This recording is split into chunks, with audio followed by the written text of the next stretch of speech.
Hey, Billy D here. I got something cool to show you guys. A lot of you guys might have seen the P-20 out there, the JetCat P-20. I have one here. I'm going to fire it up and let you guys hear it. And also an airframe that it would fly in. This is the 90mm Jet Tang Hawk. This one's the one I have, and I have electric in it now, but this size turbine will fly that size plane. It's a JetCat, like I said, JetCat P-20, produces roughly 5.5 pounds of thrust at close to 250,000 RPMs. It's like 248,000 RPMs this thing spins at. It's a Caro start, so it completely starts up on Caro on its own. So let me move the camera, well, check it out. Alright, here's the P-20, and to show you the size of it, here's a tube of high sol. So this little P-20 is almost exactly the size of a lengthwise of a tube of high sol, and almost as thick. Alright, let's see if we can get this thing to start up here. Go into preheat, because it's a Caro start.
Now it's going down, it'll go down into its cool down mode now.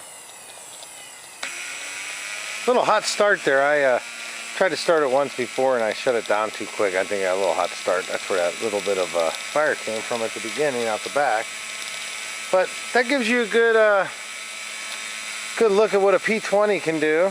It's a beautiful little turbine, and it will fit in that size of a plane.